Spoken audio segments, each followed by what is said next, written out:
Sebelum menonton, jangan lupa like, subscribe, dan tekan tombol lonceng. Selamat menyaksikan. Menteri Pariwisata dan Ekonomi Kreatif Sandiaga Salahuddin Uno mengajak para dosen dan mahasiswa universitas terbuka untuk membantu memulihkan kembali sektor pariwisata dan ekonomi kreatif yang terdampak pandemi COVID-19. Menparekraf Sandiaga Uno saat menjadi pembicara Yes Goes to Campus Universitas Terbuka yang digelar secara virtual mengatakan sebanyak 98% pelaku ekonomi kreatif telah terdampak pandemi COVID-19, di mana 70% pelaku ekonomi kreatif di Indonesia mengalami penundaan dalam pelaksanaan proyek dan 67% pelaku ekonomi kreatif juga mengalami penurunan penjualan. Dan hanya 8% pelaku ekonomi kreatif mengaku mengalami penambahan omset. Sandiaga menjelaskan, upaya yang bisa dilakukan untuk membangkitkan sektor parekraf di masa pandemi COVID-19 yakni dengan berinovasi, beradaptasi, dan berkolaborasi. Oleh karenanya, ia mengajak dosen dan mahasiswa di universitas terbuka bersinergi membangkitkan kembali sektor parekraf. Menurut Sandiaga, perguruan tinggi memiliki peran yang penting di masa pandemi COVID-19. Di antaranya dalam hal riset dan memperoleh data, kolaborasi pentahelix, mendorong solusi-solusi lokal, serta memperkuat kapasitas masyarakat. Saat ini ada 5 pilar yang dilakukan Kemenparekraf dalam pemulihan ekonomi kreatif, yaitu dengan meningkatkan kapasitas SDM, revitalisasi destinasi pariwisata dan infrastruktur aircraft, peningkatan resiliensi dan daya saing usaha, inovasi produk dan jasa kreatif, serta pemulihan dan perluasan pasar. Lebih lanjut, Sandiaga menjelaskan di sektor ekonomi kreatif terdapat beberapa program untuk membangkitkan demand, yakni melalui Gerakan Nasional Bangga Buatan Indonesia, serta Bangga Beli Kreatif Lokal. Nah, hari ini kita mesti mengerti dulu definisi ekonomi kreatif sesuai dengan undang-undang adalah definisi yang berkaitan dengan nilai tambah yang diberikan kepada ekonomi nasional secara berkelanjutan. Dan ini berlandaskan kepada inovasi dan kreativitas serta daya pikir manusia. Ini juga ada research-nya Wong and Gao 2008 menceritakan bahwa kuncinya adalah kultural, kreatif, hiburan, hak cipta, dan konten. Sementara Lennon and Herelja 2005 memberikan satu wawasan kreativitas, keterampilan, dan bakat individu. Sebagai pengenalan bahwa ijazah sekarang bukan lagi suatu hal terpenting. Memang penting, tapi tidak yang menjadi terpenting dalam mendapatkan pekerjaan. Ingat, dunia usaha dan dunia industri sekarang mementingkan kompetensi.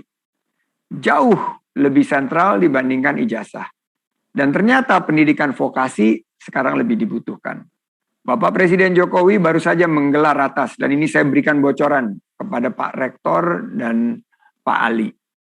Pada saat itu Bapak Presiden menyampaikan bahwa fokus kita ke depan adalah menciptakan lebih banyak link and match dan merdeka belajar. Dan saya teringat Universitas Terbuka ini adalah yang paling pertama untuk mendorong konsep kampus merdeka atau merdeka belajar. Dan kalau kita lihat Google, Apple, IBM, 12 perusahaan lagi sekarang sudah meng-hire orang-orang yang mendapatkan pendidikan melalui pendidikan yang disebut sebagai distant learning, online university. Dulu kita mungkin dipandang sebelah mata, tapi sekarang menjadi salah satu keunggulan. Malah Google dan Apple sudah tidak mensyaratkan lagi college degree. Bagus kalau punya college degree, bagus Prof. Ojat kalau punya ijazah dengan nilai tinggi, tapi alangkah baiknya kalau memiliki pengetahuan dan fokus pada bidang-bidang yang memang sekarang menjadi unggulan. Arahan dari Bapak Presiden selain daripada rapat vokasi tersebut adalah penyiapan 5 destinasi super prioritas, fokus kepada kebangkitan dari sisi kebersihan, kesehatan, keselamatan, dan keberlanjutan lingkungan dengan pendekatan inovasi, adaptasi, dan kolaborasi. Bagaimana kondisi pelaku pariwisata dan ekonomi kreatif di saat pandemi dan tantangan ekonomi? Jebol, semuanya memang keadaan berat. PPKM ini menambah beban.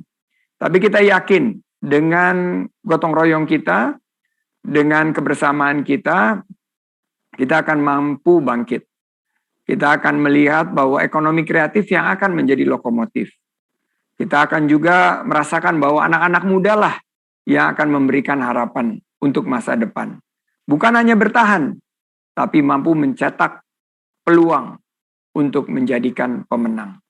Saya melihat angka-angka ini bukanlah angka-angka semata, tapi ada individu-individu, manusia-manusia yang insya Allah bukan hanya pintar dan cerdas dari sisi iptek, tapi juga memiliki landasan iman dan takwa, imtak, dan memiliki akhlakul karimah. Nah, inilah yang ingin saya titipkan kepada Universitas Terbuka. Bagaimana di tengah pandemi ini menjadi suatu catatan kita, bahwa kita harus hadirkan solusi di tengah-tengah pandemi. Kontribusi ekonomi kreatif terhadap perekonomian Indonesia ini sudah sangat terasa. 1.100 triliun lebih kontribusinya, menempatkan Indonesia di posisi 3. Setelah Amerika dengan Hollywoodnya, Korea dengan K-popnya, Indonesia sudah merangsek ke posisi 3 dari segi presentase ekonomi kreatif terhadap PDB-nya. Dengan andalan kuliner, kria, dan fashion. Tapi ini selain menciptakan lapangan kerja juga memberikan peluang bagi 14 subsektor lainnya, termasuk aplikasi, termasuk juga pengembangan permainan atau games, termasuk animasi, film, dan musik. Pengembangan ekonomi kreatif dan digital, kami melihat bahwa menuju ke suatu titik yang sangat-sangat penuh dengan optimisme. Ekonomi kreatif dan digital akan menjadi sumber pertumbuhan kita. Dan untuk menjadi sumber pertumbuhan kita harus siapkan SDM yang kuat. 2035 kita akan bergerak menjadi ekonomi yang berbasis inovasi. Dan disitulah peran ekonomi kreatif dan digital. Di saat Indonesia masuk menjadi negara maju, dengan insya Allah 2045 generasi Indonesia Emas, Indonesia Emas ini bahwa Nusantara akan menjadi pusat ekonomi kreatif dan digital kelas dunia. Bukan hanya sejahtera, maju, adil, dan makmur, baldatun, toibatun, warobun, gofur. Saya melihat bahwa harapan ini ada di sektor ekonomi kreatif.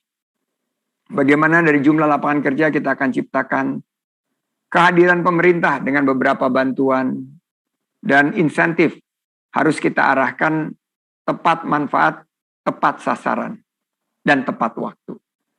Kelebihan ekonomi kreatif dari ekonomi tradisional ini ada 8 titik, terutama berlandaskan kolaborasi dan ramah lingkungan, dan memiliki nilai tambah ekonomi yang jauh lebih besar. Alasan kami agar pembangunan dan pengembangan ekonomi kreatif ini menjadi fokus daripada pengembangan Universitas Terbuka ke depan adalah melihat daripada kontribusinya. Melihat daripada identitas bangsa. Nation building, nation identity. Ini yang harus kita bangun. Tidak hanya itu, terdapat beberapa program untuk membangkitkan demand bagi para pelaku ekonomi kreatif melalui gerakan Bangga Buatan Indonesia. Ditargetkan lebih dari 30 juta UMKM onboarding ke digital pada 2024. Tim Eljan Media melaporkan.